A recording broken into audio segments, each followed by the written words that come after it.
Hi everyone, what's good? Enro here, back again with another video. If you're new here, welcome. Please make sure to like this video, give it a thumbs up, and subscribe down below if you want more videos just like this one. So, without further ado, this is my review of the iPhone 12.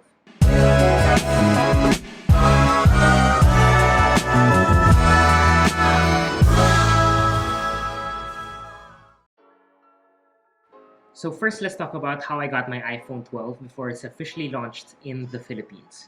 So I mentioned in my unboxing video that I actually got it from a friend who owns a Game Extreme.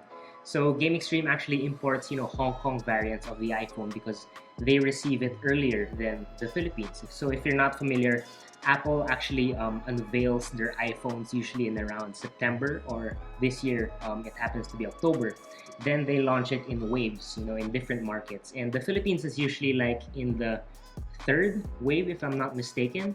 So that usually is around November or December. But in other markets such as Japan, Singapore, and Hong Kong, they're usually in the first wave. So that's why I was able to get my iPhone 12 earlier than usual. So the Hong Kong variant iPhone actually has a dual physical SIM. So usually the iPhones that are launched everywhere else, including the Philippines, has dual SIM, but then one is physical and one is eSIM. But I checked everywhere else, all the antennas should be the same as the Philippine variant. So you won't have any problems on that regard. So I got the 128 gig model, just the standard black one. Boring, I know. But yeah, I got it for a grand total of 47,500. Thanks to my friend, I got free delivery. Thanks, bro. So I know Game Extreme is actually selling it for a little below that already. I think it's now at 46,500 for the 128 gig model. So link will be down in the description box below. So I actually upgraded from my iPhone 7 Plus. So it's actually a bit of an adjustment for me. So I've been using the iPhone 12 for around a month now. And let me tell you about the fundamental changes that I had to do and the things that I had to learn to be able to use the iPhone 12 properly. So there are two fundamental changes that are different from my old phone and this iPhone 12. And number one, it's no more Touch ID. So now it has Face ID and only Face ID. So this actually made sense when they launched the iPhone 10 back in 2017. They wanted a bigger display and there's no more room for a home button for a fingerprint sensor in front.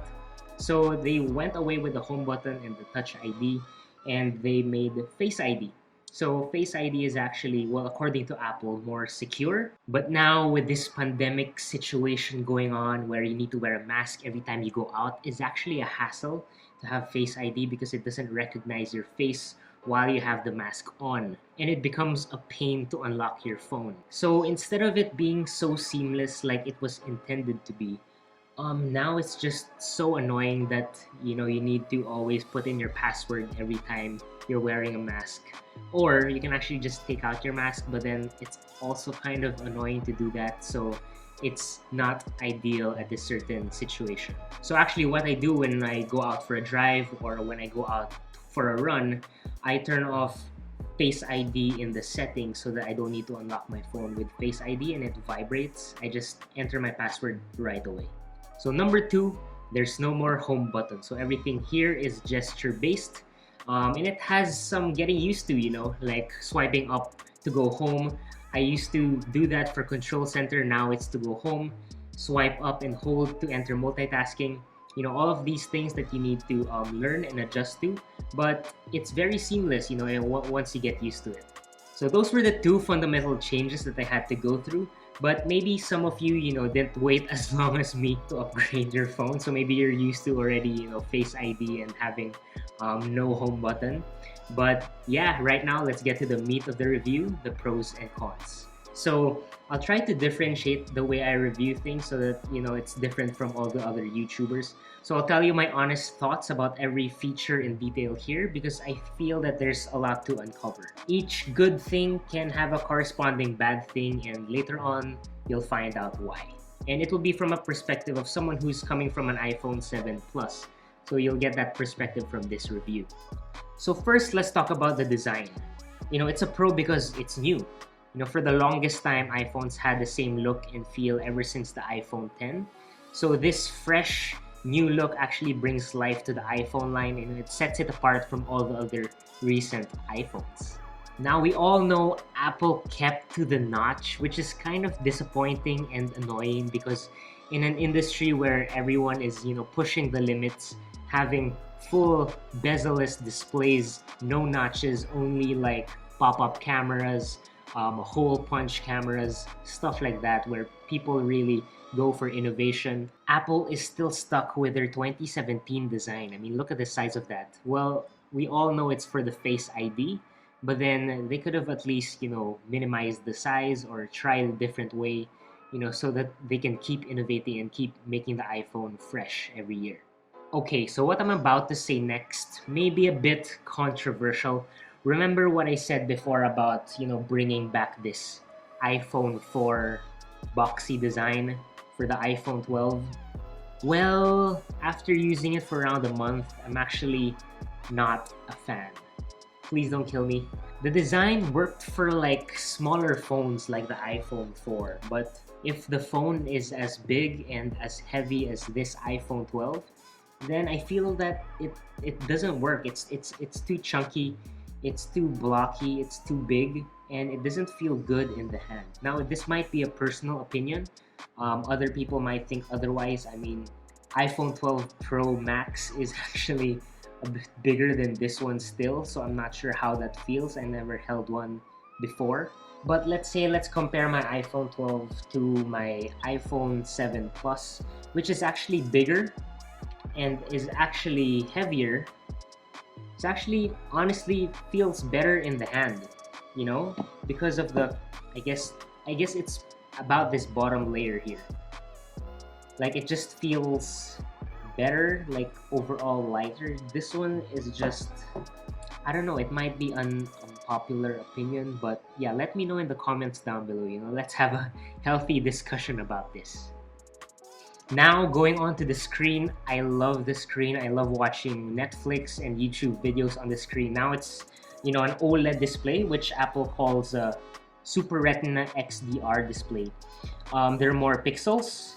It gets very bright even if you're outside. The colors pop, they're deeper blacks.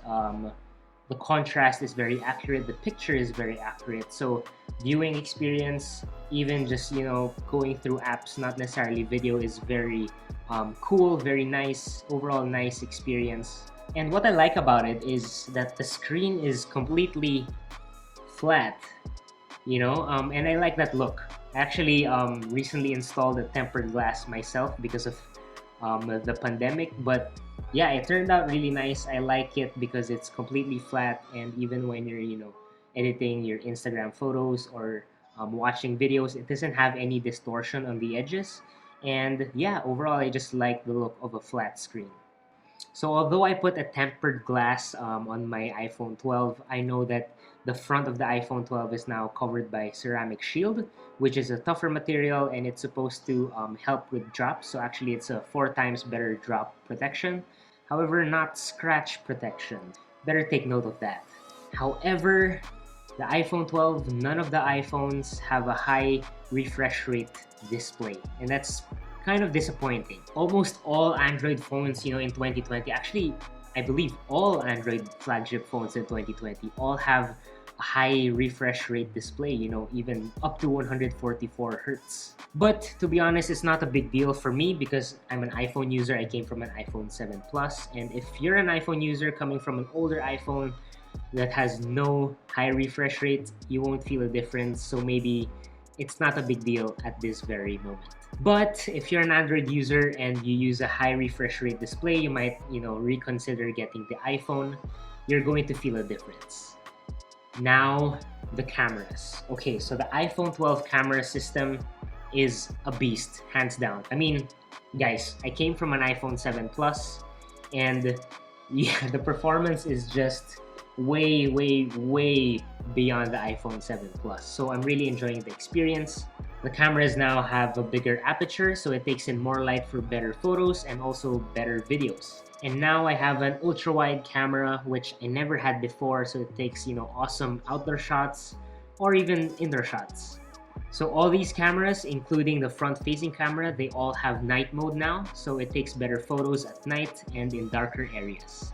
So for videos, iPhones are actually still the best in the game. You know, they take the best videos across all the other smartphones out there. Well, according to most reviewers. And it's actually the first camera and phone, I think, to ever capture and record and edit in Dolby Vision HDR. However, the iPhone 12 and the iPhone 12 mini, they don't have a telephoto lens, which for me I found useful when I was using my iPhone 7 because I used it to take pictures from a distance. But then it's not a big deal at this very moment. I didn't really find the need for a telephoto lens. But yeah, we'll see as time goes by.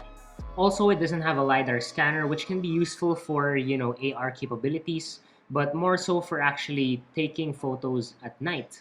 I've seen reviews wherein it took better photos at night because of the LiDAR scanner, but at this point, again, not a deal breaker for me, but yeah, just something to note. Next, the A14 Bionic Chip is probably the thing that I appreciate most about having a new phone, and at this point I think it's the only one with no downsides. It's so powerful and everything is so buttery smooth. I can multitask with a lot of apps open. I can go back and it doesn't need to reopen the app. So it's overall a great experience with the A14 Bionic Chip. It's also super efficient, so it doesn't drain my battery as much. Even after a long day with watching Netflix or YouTube videos, I can still last the day. So the battery consumption is really good because of this A14 Bionic Chip. Speaking of the battery, let's talk about charging. Now, I know Apple wants to, save the world, but then I just really hope that they put the power brick inside the package. I mean, I just really want to charge my phone. The earphones you can do away with. People have wireless earphones and headphones now. But yeah, I just hope they put the power brick inside the package because I just really want to charge my phone.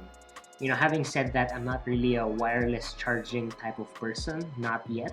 So MagSafe isn't relevant to me so much at this point because I'm still used to wired charging.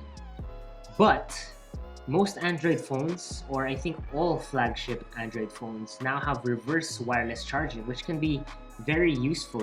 If you have your wired earphones, you can actually charge it through your phone. You don't need, a power bank, or you don't need a cord.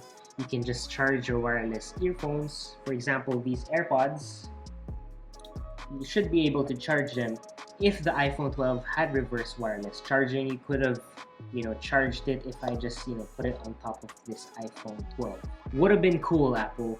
Would have been cool. Now, just some things to consider. So there's still some little things to consider when you're thinking about buying this phone. Number one, storage. So the iPhone 12, the base model is actually only 64 gig, which is again disappointing. So I would suggest you upgrade or you opt for the 128 gig or more.